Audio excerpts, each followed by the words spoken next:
São Paulo, o motor do desenvolvimento brasileiro.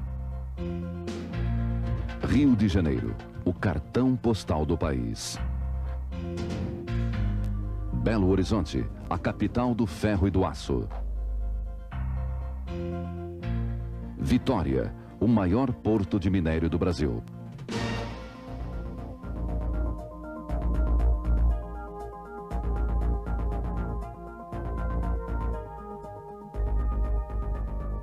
Estas são as capitais do Sudeste, a região mais importante do Brasil.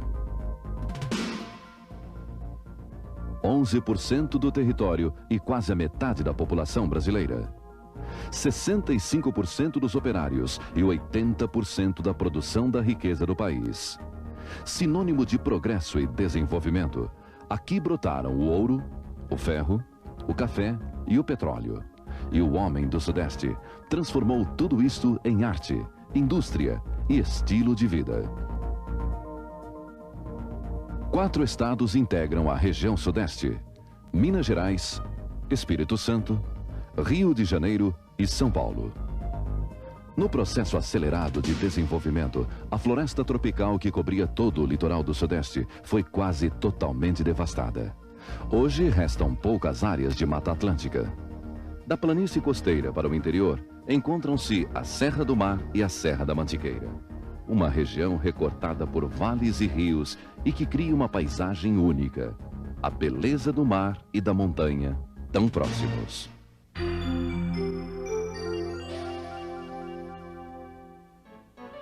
Brasil, século XVII. A cana-de-açúcar floresce no Nordeste. Mas já na virada do século, não consegue competir com a superprodução das Antilhas e entra em decadência. No Sudeste, o fracasso da produção de açúcar na capitania de São Vicente estimula a colonização rumo ao interior. São as entradas e bandeiras à procura das minas de ouro. Enquanto isso, nas terras de Minas Gerais, os bandeirantes descobrem outra riqueza, mais fácil e valiosa: as pepitas de ouro, em pequenos riachos, a céu aberto. Brasil, século XVIII. A descoberta do ouro nas terras de Vila Rica, hoje Ouro Preto, e nas cidades de Mariana e Sabará, muda o país. O ciclo da mineração traz os portugueses atraídos pelo ouro, e junto com eles chegam também milhares de negros trazidos para o trabalho escravo nas minas. Resultado, a população brasileira cresceu 11 vezes no século XVIII.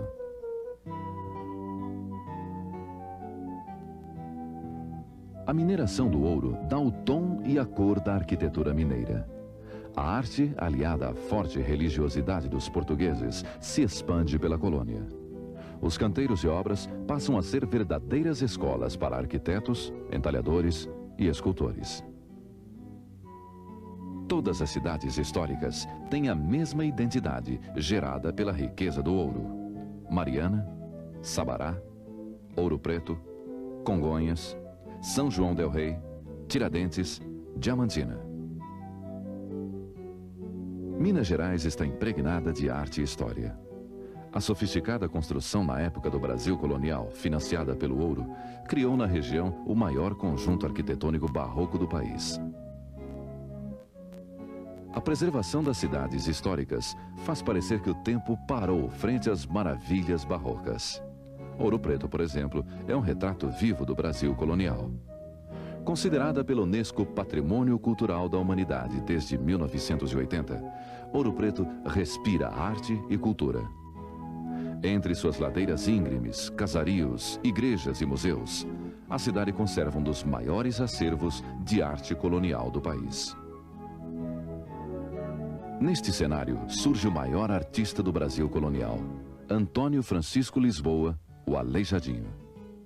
Filho bastardo de um arquiteto português com uma escrava, Aleijadinho nasceu e viveu em Vila Rica, hoje Ouro Preto, na época em que o ouro era abundante.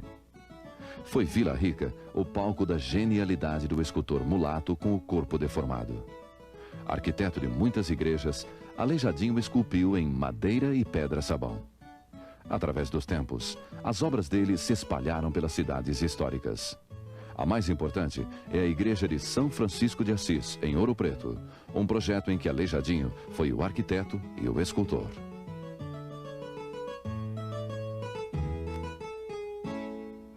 A obra de Aleijadinho é um exemplo de como o ouro financiou a arte no Brasil colonial.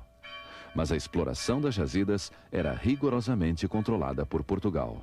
De cada 5 barras de ouro fundidas, uma ia para Lisboa na forma de imposto. O fracasso da cana-de-açúcar e a riqueza do ouro deslocaram em 1763 a capital de Salvador para o Rio de Janeiro. Todo o ouro para Portugal viajava através do Porto do Rio, que ficava bem mais próximo do centro minerador.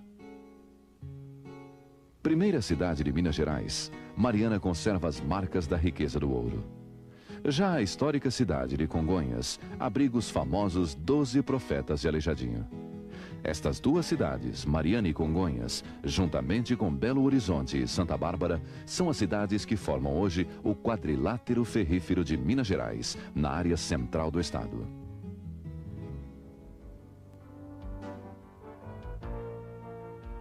Terceira maior metrópole brasileira, Belo Horizonte foi a primeira cidade do país projetada para ser capital. E hoje é a capital do aço e um dos maiores centros brasileiros de moda. E se Minas foi o auge da arte barroca no Brasil, Belo Horizonte é um dos marcos da moderna arquitetura brasileira. O conjunto da Pampulha, idealizado por Juscelino Kubitschek no início dos anos 40, reuniu grandes artistas.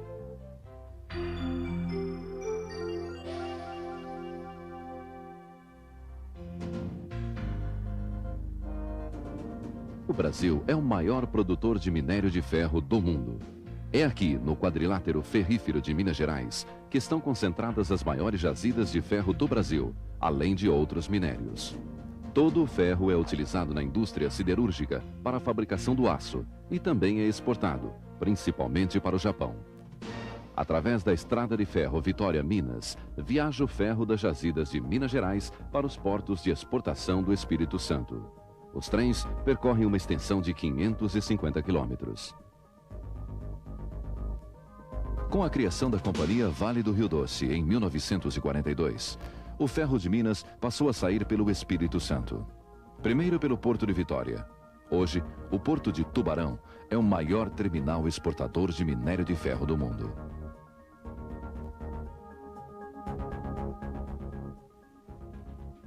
O litoral do Espírito Santo é considerado uma imensa praia de 300 quilômetros.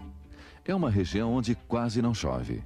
Vitória é uma ilha com 91 quilômetros quadrados, que fica bem no centro da faixa turística do estado. Mais ao sul estão as famosas praias de areia monazítica de Guarapari. É uma areia preta, radioativa, muito procurada pelos seus efeitos terapêuticos e medicinais. No Espírito Santo, é possível em apenas meia hora sair de um gostoso banho de mar e se chegar ao frio temperado das montanhas capixabas. Aí se encontram o clima e as pequenas cidades com características europeias. A imigração do europeu marca forte o homem do Sudeste. A região de Domingos Martins, antigo Campinho, foi colonizada por imigrantes alemães. As marcas culturais dos colonizadores estão por toda a parte.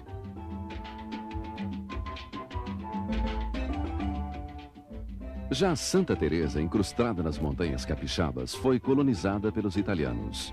Fica aqui o maior centro ecológico do estado, o Paraíso dos Beija-Flores.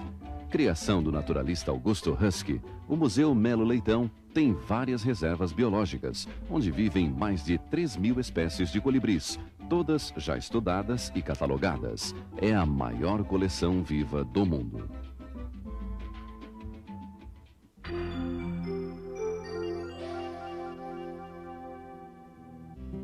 Mude seu ponto de vista.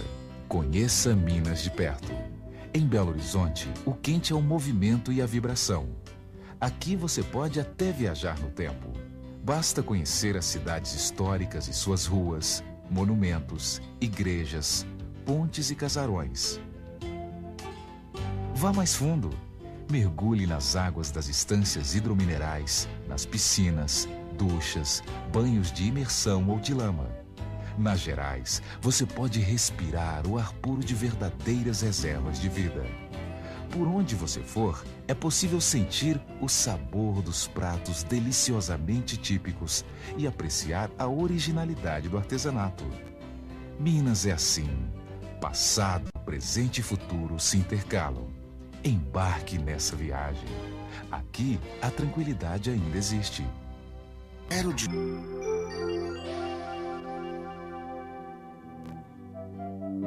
Brasil, século XVIII, últimas décadas. Na região das Minas Gerais, começa a acabar o ouro fácil dos rios.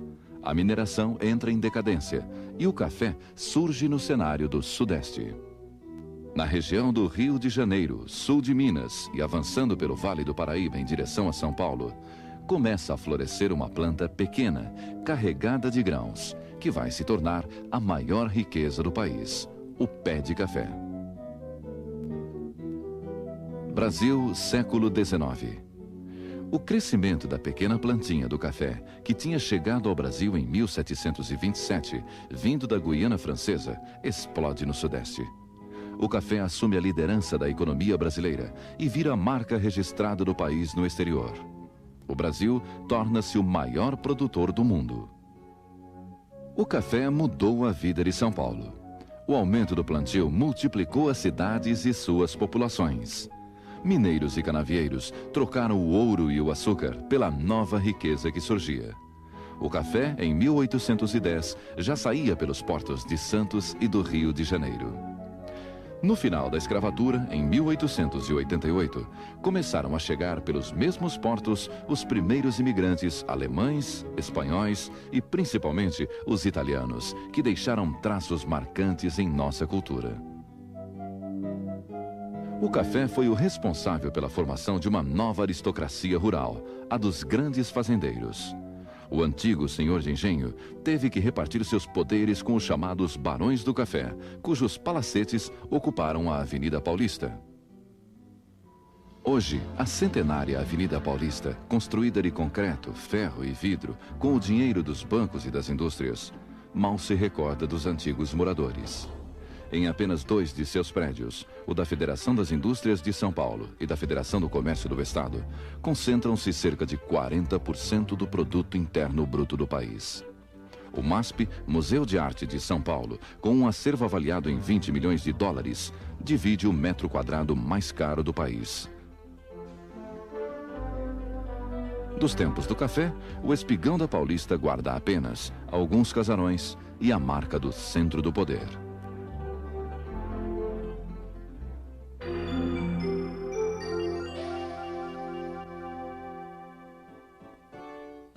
Nos anos 30, o café e o Brasil entram em crise junto com a queda na Bolsa de Nova York.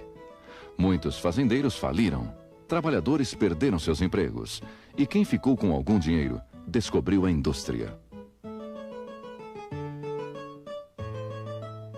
A concentração da indústria em São Paulo se explica por um grande número de condições favoráveis. Entre elas, o progresso do café, que trouxe riqueza e população. A imigração, que trouxe a qualificação do trabalhador europeu, muito superior ao homem da terra que acabava de sair da escravidão.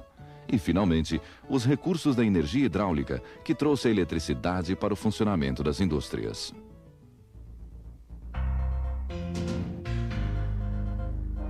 Na década de 50, as fábricas crescem e se espalham apoiadas na antiga rede de transporte do café.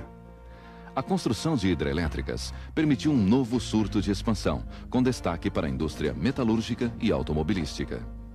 Os primeiros automóveis chegavam em partes da Europa e Estados Unidos, e aqui eram montados. A partir dos anos 70, as filiais brasileiras de montadoras começaram a desenhar ou adaptar os novos modelos às condições de clima e da precariedade das rodovias brasileiras. O crescimento das montadoras impôs uma especialização e uma competência técnica em todas as áreas de produção.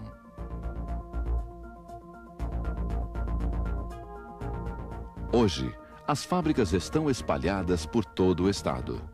São indústrias químicas, metalúrgicas, veículos de transporte, de plásticos, de produtos alimentícios, indústria mecânica, têxteis, de vestuário, calçados, papel e papelão. Só em São Paulo estão 60 mil empresas, que empregam 2.800.000 pessoas, mais do que toda a indústria espanhola. O Parque Industrial do Estado produz 80 bilhões de dólares por ano, valor que ultrapassa toda a renda nacional da Argentina. As exportações das indústrias paulistas se multiplicaram nas últimas décadas e correspondem hoje à metade de toda a exportação brasileira. E foi em São Paulo que germinou forte o conceito moderno da agroindústria.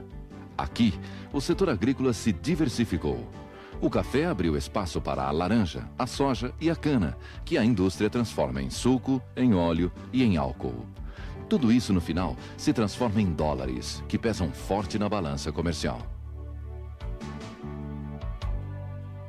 Mas São Paulo, além de ser o maior parque industrial da América Latina e jogar pesado na agroindústria, envolve seu povo. O litoral vai de Ubatuba a Cananéia, com praias belíssimas, sempre emolduradas pelo verde da Mata Atlântica. São Paulo foi fundada em 1554, no pátio do colégio, onde fica hoje o centro velho da cidade. Ao lado está a Praça da Sé, a Rua Direita e o Viaduto do Chá. E aí, bem no centro, está a Liberdade, o bairro mais oriental do Brasil. Se São Paulo tem os olhos puxados, o sotaque também é nordestino. Com a migração interna, chegaram milhões de trabalhadores do Nordeste que ajudam a construir a riqueza do Estado. São Paulo cresceu e se descentralizou. Ganhou grandes corredores viários que cruzam a cidade para todos os lados, em todas as regiões. E São Paulo cresceu também na área de diversão e lazer. São inúmeros os parques, os shoppings, os cinemas, os teatros e as casas noturnas à disposição de todos. Mas é na área gastronômica que São Paulo é inigualável. E não é demais se afirmar que São Paulo é um dos lugares onde melhor se come no mundo. E o crescimento de São Paulo é constante. A previsão da ONU para o ano 2025 é a de que São Paulo tenha uma população entre 20 e 30 milhões de habitantes e se torne a segunda maior cidade do mundo.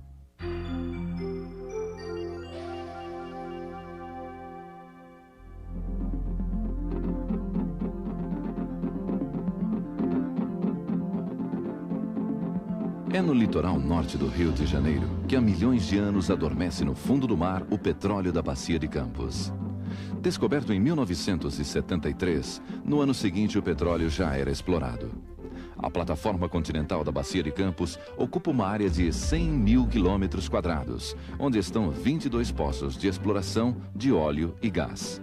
É a bacia brasileira que possui a maior reserva de petróleo. Daqui são extraídos mais de 60% do petróleo nacional.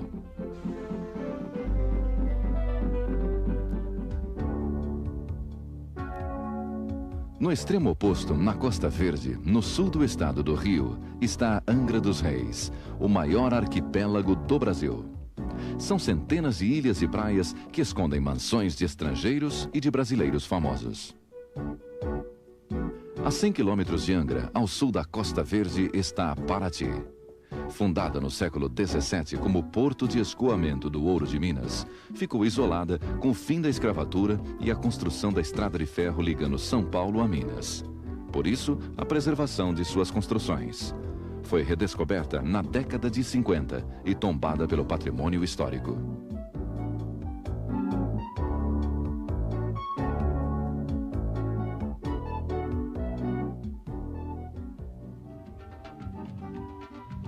Mas é aqui o grande cartão postal do Brasil. Rio de Janeiro.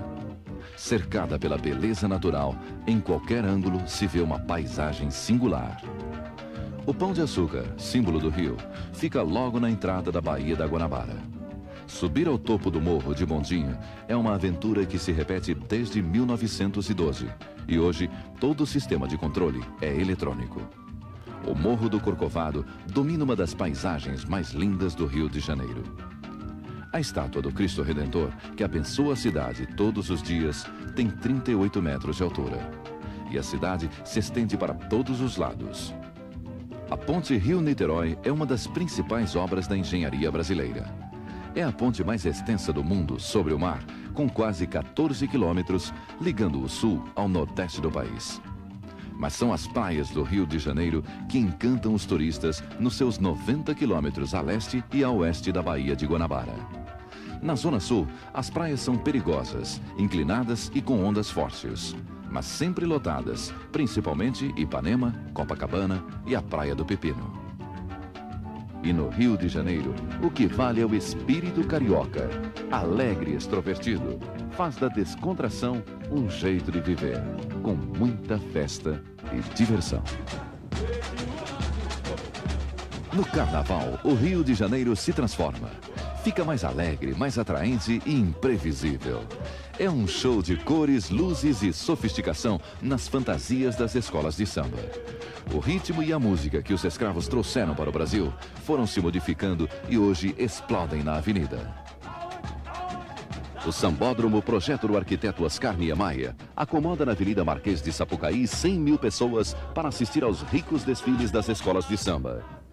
Hoje, o Carnaval no Brasil é considerado o maior espetáculo ao ar livre do mundo. Um show popular que expressa na avenida a força, os contrastes e a riqueza do país, principalmente do Sudeste. Sudeste em números. Sudeste, 4 estados. Área de 924.935 km², 11% do território brasileiro. População, 62.200.000 habitantes, 43% do país. Minas Gerais, capital Belo Horizonte. Área, 586.625 km². População, 15.800.000 habitantes. Espírito Santo, capital Vitória. Área, 45.733 km². População, 2.600.000 habitantes. Rio de Janeiro, capital Rio de Janeiro. Área, 43.654 km². População, 12.600.000 habitantes. São Paulo, capital São Paulo. Área, 247.898 km². População, 31.200.000 habitantes.